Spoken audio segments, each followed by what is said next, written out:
મહાવીર જન્મ કલ્યાણ કરતી Jain vision group દ્વારા આ ખૂબ જ સુંદર રંગ કસુંબલ ડાયરાનું આજે આયોજન કરવામાં આવ્યું છે અને ત્યારે મારી સાથે છે ઘણા બધા અહીંયાના કલાકારો અને દરેક કલાકારોની હું તમને પરિચય કરાવવાની છું. મારી સાથે છે આજે અભયસિંહ સાહેબ અને એઓ આજે જે આજનો સરસ જૈન વિઝન દ્વારા જે કાર્યક્રમ યોજાવા જઈ રહ્યો છે એમાં ઝવેરચંદ મેઘાણી લિખિત પ્રસ્તુત કરવાના છે. ત્યારે આવો એમની સાથે થોડી ઘણી વાતો કરીએ. સર, મારે પહેલાં તો તમને એ પૂછવું છે કે તમે આ કારકિર્દીની શરૂઆત કઈ રીતે કરી? લોકસંગીત એ બાળપણથી હું ગાતો હતો, જ્યારે મને ખબર નહોતી ત્યારથી. એટલે પ્રાથમિક શાળામાં ભણતો હતો ત્યારથી ગાતો હતો. લોકો સાંભળતા હતા. ગામડાની સ્કૂલ અને ત્યાં શનિવારની બાળ સભા હોય ત્યારે હું ગાતો અને પનિયારીઓ પાણી ભરીને નીકળતી હોય, માથા ઉપર ભરેલા બેડા હોય તો ત્યાં ઊભા રહી જાય. મને ખબર નહોતી કે આ બધી ગાયકી ગમે છે, પણ એની પાછળનું કારણ એક જ હતું, એ આપણું લોકસંગીત હતું. અને એ લોકસંગીત એને એકત્રિત કરનાર રાષ્ટ્રીય શાયર ઝવેરચંદ મેઘાણી હતા. અને ધીમે ધીમે સમજ આવતી ગઈ એમ એનો વિકાસ થતો ગયો અને પછી તો કાર્યક્રમો શરૂ થઈ ગયા. આમ તમે કીધું કે નાનપણથી તમે આ શરૂઆત કરેલી, તો આપણે નાના હોય ને તો ત્યારે આપણા મગજમાં એવું હોય કે કોઈ વ્યક્તિને આપણે ઇન્સ્પિરેશન બનાવતા હોય કે આના જેવું બનવું છે. તો આમ તમારું આમ આ કારકિર્દીમાં આગળ વધવા માટે ઇન્સ્પિરેશન કોણ છે? આમ જો તો મેઘાણીજીને મેં વાંચ્યા પછી મને એમ થયું, એને સમજ્યા પછી હજી તે પૂરા સમજી નથી શક્યો, પણ મને એમ થયું કે હું આનો વિદ્યાર્થી બનું તો સારું છે. જેની કલમમાંથી ખાનદાની નીતરતી હોય, જેમાં ખમીરાઈની વાતો હોય, જેમાં લોકજીવનના ધબકતા ધબકારને ઝીલાતા હોય, અને એ લોકગાણા છે લોકો પાસેથી ભેગા કરી અને પાછા લોકોની વચ્ચે વહેંચવા માટેનું જે ઉત્તમ કામ થયું હોય, અને ખાસ કરીને રઢિયાળી રાત, એમાં અનેક પ્રકારના ગીતો મળે છે આપણને. અને એનાથી આગળ વધીને કહું તો એમના રચેલા જે ગીતો છે એ પણ એટલા બધા અદ્ભુત કે આજે પણ તમે કોઈ પણ દુનિયાભરના દેશોમાં જઈએ ત્યારે લોકો એમ જ કહેશે કે તમે કસુંબીનો રંગ તો સંભળાવો. એમને કંઠસ્થ છે. અને મેઘાણીજીએ તો અનેક સંઘર્ષો કર્યા પછી પણ લોકવાર્તાઓ પણ આપી, લોકસંગીત પણ આપ્યું. એમને તો માત્ર 50 વર્ષની ઉંમરમાં 100 જેટલા પુસ્તકોનું સર્જન કર્યું. વિવેચક પણ હતા, સંશોધક પણ હતા, નાટ્યકાર પણ હતા, સાહિત્યનું સર્જન કરવામાં કોઈ જોટો ન જડે એવા પણ હતા. અને એટલું જ નહીં, પણ કવિવર ટાગોર પણ એમનાથી પ્રભાવિત હતા. એમની કોઈ એવી પ્રસ્તુતિ હોય કે જે તમને ખૂબ પ્રિય હોય તો તમે આજે રાજકોટ સામે રજૂ કરો? ઓહો, રાજકોટ તો મને લાગે છે કે આનું ઘર છે અને સાચી રીતે મેઘાણીને સમજી શકે એમાં કોઈ સવાલ નથી. મેઘાણીની અનેક કૃતિઓ એવી છે કે જે રાજકોટ વાસીઓના હૈયે એ ગૂંથાયેલી જ કાયમ રહે છે.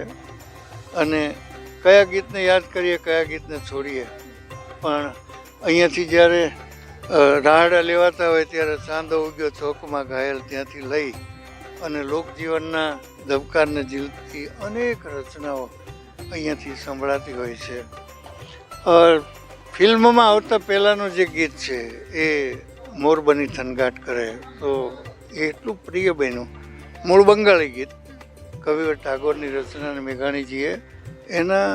મેઘાણીજીના અવસાન પછી 20 વર્ષે એના હૈયામાંથી એ જતું નહોતું. એ એમણે ભાવાનુવાદ કર્યો, અનુવાદ માત્ર નહીં.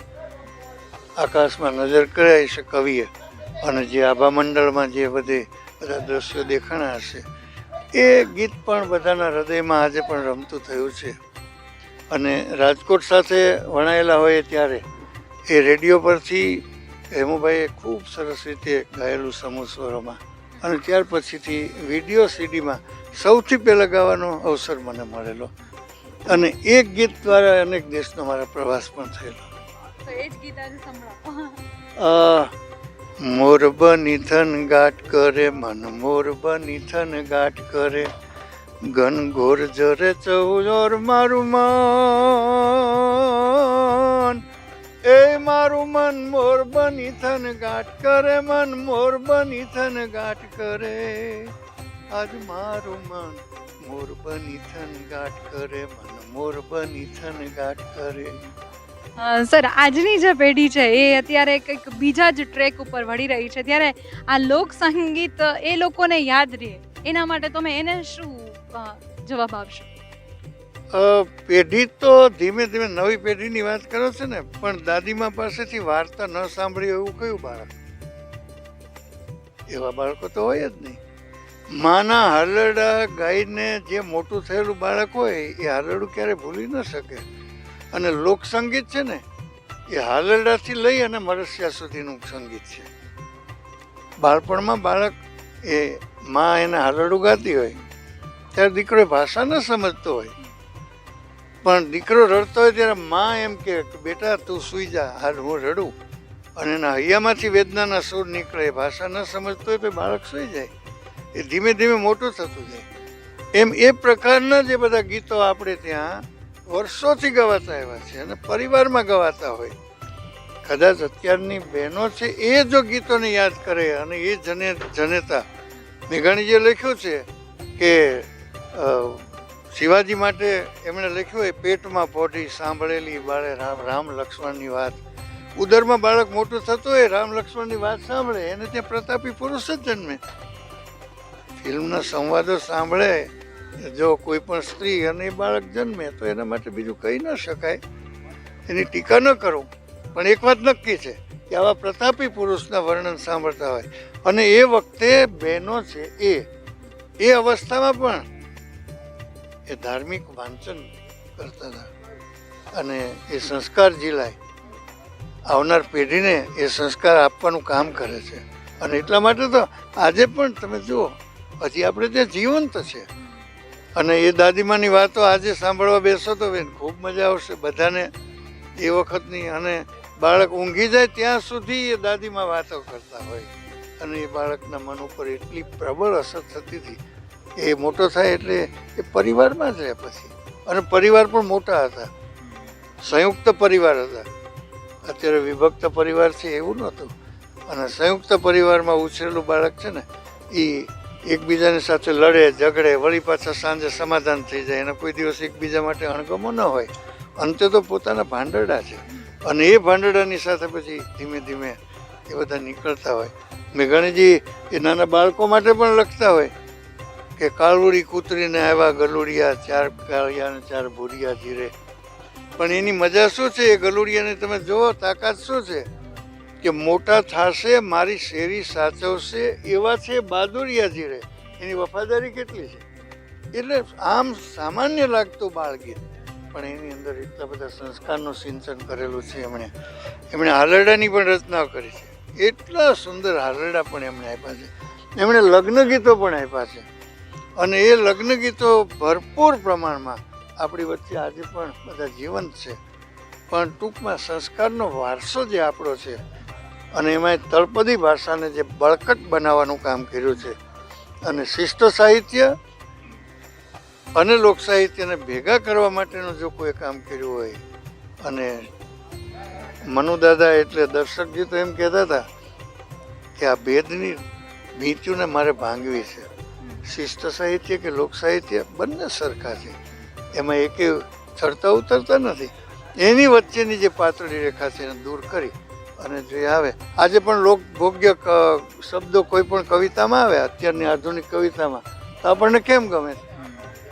હું યાદ અપાવું, મારો મિત્ર વિનોદ લખે કૂંચી આપો બાઈજી. બાઈજી એટલે સાસુ અને કૂંચી એટલે ચાવી. હવે એ લખે કે ચાવી આપો સાસુજી, તો આ ગીત ગમશે ખરું? પણ કૂંચી આપો બાઈજી, કયા પટારે મેલી મારા મૈયરની શરણાઈજી. એ લોક બોલીના જે માધવ રામાનુજ પણ લખતા હોય, એ લોક બોલીના જેટલા પ્રયોગો થયા છે એ બધા કાવ્યો ઉત્તમ પ્રકારના જ બને છે. અત્યારે મારી સાથે છે રાધાબેન વ્યાસ. તો તમને તો પહેલાં મારે એ પૂછવું છે કે એક સ્ત્રી થઈને જ્યારે આમ આટલી કારકિર્દીમાં આગળ વધતી હોય ત્યારે ખૂબ જ ગર્વ અનુભવ થાય. તો આમ તમને મારે પહેલાં જ પૂછવું છે કે તમે આમ આ કારકિર્દીની શરૂઆત કઈ રીતે કરી? મેં મારી કારકિર્દીની શરૂઆત 25 વર્ષ પહેલાં કરી છે, 1999માં. મને નાનપણથી જ ગાવાનો બહુ જ શોખ હતો. અમારે ગામની જે મારું વતન બંટિયા જુનાગઢ જિલ્લામાં આવેલું છે, ત્યાં ગરબીમાં હું ગવડાવતી. પછી જુનાગઢ ગરબીમાં, પછી સાસરે આવ્યા પછી મારા લગભગ લગ્ન જીવનના 10 વર્ષ પછી મારા પતિના સહયોગ, મારા સાસરિયાઓના સહયોગથી મને જે મળ્યું છે પ્રોત્સાહન, તો મેં ટૂર પણ એટલી બધી કરી છે. દેશ વિદેશમાં ખૂબ કાર્યક્રમો આપ્યા છે. મેઘાણી વંદના બી એટલા કાર્યક્રમો આપ્યા છે. અને આજે ખૂબ આમ આનંદની લાગણી અનુભવે છે કે આટલી બધી ઓલામાં પણ અમે સરસ રીતે આ જે સ્ટેજની મર્યાદા અને જે સ્તર છે એ જાળવીને અમે પ્રોગ્રામ કરીએ છીએ. અત્યારે આમ જ્યારે એક સ્ત્રી હોય ને ત્યારે એ એક ગૃહિણીએ હોય, તો તમે આમ આ બધું મેનેજમેન્ટ કઈ રીતે કરો કે સાથે ઘર સંભાળવું, સપનાઓને પૂરા કરવા, આ બંને વસ્તુને મેનેજ કઈ રીતે તમે કરો? એ કુદરતે મને બહુ જ સાથ આપ્યો છે. કારણ કે મેં ઘર બી એ જ રીતે સરસ રીતે મેનેજ કર્યું છે અને પ્રોગ્રામ બી એટલા સરસ રીતે મેનેજ કર્યો છે. સવારે 5 વાગે બી આવું પ્રોગ્રામમાંથી તો 7 વાગે મારું રસોડું ચાલુ થઈ જાય. મારે 2 બાળકો હતા, બધાનું ટિફિન, આ તે ઘરની રસોઈ, સંયુક્ત પરિવારમાં રહેલા છીએ. બધું કામ ખબર નહીં કુદરતે મને સાથ આપ્યો છે. એટલે ઘરનું પણ સરસ રીતે મેનેજ થઈ શક્યું અને બહારના પ્રોગ્રામ પણ મારા ઘરનો મને ખૂબ સપોર્ટ રહ્યો છે. આ પેલું કહેવાય છે ને, એક સફળ પુરુષ પાછળ એક સ્ત્રીનો હાથ હોય, પણ ક્યારેક એવું પણ સાબિત થતું હોય કે ક્યારેક સફળ સ્ત્રી પાછળ એક પુરુષનો હાથ હોય છે. તો હસબન્ડ વિશે તમે શું કહેશો કે તમને આટલો સપોર્ટ? મારા અત્યારે જે કંઈ પણ હું છું તે બધું જ મારા હસબન્ડને આભારી છે. એનો મને ખૂબ જ સહયોગ અને બહુ જ મને સપોર્ટ મળ્યો છે. એના કારણે જ હું અત્યારે અહીં સુધી હું પહોંચી શકું છું એમ કહેવાય. અને તમને ઝવેરચંદ મેઘાણીની એકાદી પ્રસ્તુતિ જે તમને ગમતી હોય એ તમે રજૂ કરો રાજકોટ સામે. ચોક્કસ. અત્યારે સ્ત્રી શક્તિકરણની જે વાતો થાય છે નારીની, બરાબર છે, ત્યારે ઝવેરચંદ મેઘાણીએ આજથી કેટલા વર્ષો પહેલાં એના સંપાદિત કરેલા લોકગીતોમાં એણે આપેલું છે કે પુરુષ કરતાં પણ સ્ત્રી સવાઈ હતી. કેમ? એક લોકગીત કહે છે, સવા બસેરનું મારું દાતરડું લોલ, ઘડ્યું લાલીએ લુહાર મુજા, હે મુજા વાલમ જીલોલ, હવે નહીં જાઉં વીડી વાઢવારે લોલ. પરણ્યો લાવે છે 5 પૂડ કારેલોલ અને મેરી વાઢ્યા છે 10-20 મુજા વાલમજી લોલ. છેલ્લે એમ કે છે કે પરણ્યો લાવે છે રોજ પાવલી રે લોલ, હું રે લાવું રૂપિયો 1.5 મુજા વાલમજી લોલ, હવે નહીં જાઉં વીડી વાઢવારે લોલ, એ જી રે હવે નહીં જાઉં વીડી વાઢવારે લોલ. રંગ કસુંબલ ડાયરામાં ઘણા બધા કલાકારો છે. એમાંના જ એક કલાકાર એટલે કે નિલેશભાઈ પંડ્યા મારી સાથે છે. મારે તમને પણ પહેલાં એ જ પૂછવું છે કે આ કારકિર્દીની શરૂઆત કઈ રીતે? બેઝિકલી હું તો નાના ગામડામાં રહેતો હતો. ઉગલેડ તાલુકાનું સમઢિયાળા ગામ મારું વતન. એટલે ત્યાં બધા આ વાતાવરણમાં મોટો થયો એટલે એ સંસ્કાર મારી અંદર પડ્યા હશે. અને હું 10મું 11મું ભણતો ત્યારે મેં ગાવાની શરૂઆત કરી. પણ ગામડામાં રહેતા એટલે કોઈ પ્રોફેશનલ સિંગર કે એવું નહીં, પણ એમ કે મોજ માટે ગાઈએ એમ. પછી અહીંયા પત્રકારત્વનો અભ્યાસ કરવા રાજકોટ આવ્યો ને જર્નાલિઝમ કર્યું ને જનસત્તામાં રિપોર્ટર તરીકે જોડાઈ ગયો. પછી એ જે આવડત હતી એને રાજકોટમાં ઇમ્પ્લિમેન્ટ કરી અને એને એક પ્રોફેશનલ ટચ આપ્યો. એટલે રાજકોટમાં લગભગ 95ની સાલથી મેં શરૂઆત કરી ને બસ ત્યારથી આમ ચાલે છે. અને આમ કોઈ ઇન્સ્પિરેશન તમારું કે ભાઈ આમને જોઈને મને આવો વિચાર આવ્યો હોય? જી, હું નાનો હતો રેડિયો, ત્યારે તો રેડિયો જ હતો, બીજું કંઈ હતું નહીં. એટલે રેડિયો બહુ સાંભળતો અને હેમુ ગઢવીનો અવાજ છે, એની ગાયકી એ મને બહુ ગમતી. પછી એ સ્કૂલના જે આગળના ગાયકો છે, પ્રફુલ્લ દવે છે, તો પ્રફુલ્લભાઈને પણ હું રેગ્યુલર સાંભળતો. એમનો અવાજ પણ ફિલ્મોમાં ગાતા. એટલે એ પરંપરાના જે ગાયકો છે, અભયસિંહભાઈ છે, તો આ લોકો મારા બધા સિનિયરો છે એને સાંભળીને હું પણ એ સ્કૂલમાંનો વિદ્યાર્થી બન્યો. ઝવેરચંદ મેઘાણીની એકાદી પ્રસ્તુતિ જે તમને ગમતી હોય એ રાજકોટ સામે રજૂ કરો. અરે મેઘાણીભાઈના તો જેટલા ગીતો ગાઈએ એટલા ઓછા છે, પણ મારું જ એક પુસ્તક છે એનું શીર્ષક છે ચાંદો ઉગ્યો ચોકમાં, તો મને લાગે છે એની જ બે લાઈન સંભળાવી દઉં. ચાંદો ઉગ્યો ચોકમાં ઘાયલ ચાંદો ઉગ્યો ચોકમાં, હે લેરીડા લેરીડા હરણું યાથ મીરે હાલાર શેરમાં અરજણિયા. આજની જે જનરેશન છે જે બહુ ડિજિટલ યુગ તરફ વળી રહી છે અને કદાચ મને એવું લાગે છે કે ભવિષ્યમાં લોક સંગીત અને સાહિત્યને ભૂલી જાય એ પહેલાં તમે એને શું કહેશો? નહીં ભૂલી જાય, એમાં હું એ સીધું ત્યાંથી જ કહીશ કે નહીં ભૂલે. એટલા માટે કે હવે ડિજિટલાઇઝેશન થઈ ગયું છે, એટલે શું થયું છે કે આ બધા ગીતો છે જે અમારી પહેલાંના લોકોએ ગાયેલા, અમે ગાયેલા, પછીની પેઢી જે ગીતો ગાવાની છે એ બધું ડિજિટલાઇઝેશન એટલે એમાં સંગ્રહ થઈ ગયું છે. એટલે પુસ્તકોમાં હતું તો એક પ્રોબ્લેમ હતો. દાખલા તરીકે રઢિયાળી રાત ઝવેરચંદ મેઘાણીનો એક સંગ્રહ છે, એમાં 750 લોકગીત છે, પણ હવે પ્રશ્ન એ છે કે એને ઢાળ કોઈ નથી આવડતા. ડિજિટલાઇઝેશનનો ફાયદો એ થયો છે એ બધા ગીતો એમાં ઢાળ સાથે છે, તો તમને કોઈ પણ ગીતનો ઢાળ સાંભળવું એમાં મળે જ છે. તો એના કારણે ડિજિટલાઇઝેશનનો મને લાગે ફાયદો થયો છે, એનું નુકસાન નથી. અને નવી પેઢીને ચોક્કસ ગમે છે એટલા માટે કે હું છેલ્લા કેટલાય વર્ષોથી યુનિવર્સિટીઓમાં અને કોલેજોમાં કાર્યક્રમ કરું છું. અમે અમારી ટીમ સાથે લગભગ ગુજરાતની 10 યુનિવર્સિટીઓ અને 250 થી 300 કોલેજો, 4-1 લાખ યુવાધન જે 25 વર્ષના 22 વર્ષના છોકરા છોકરીઓ છે એની સમક્ષ કાર્યક્રમો કર્યા. હવે તમે એમ માનો કે આ પેઢી ભૂલે કેવી રીતે?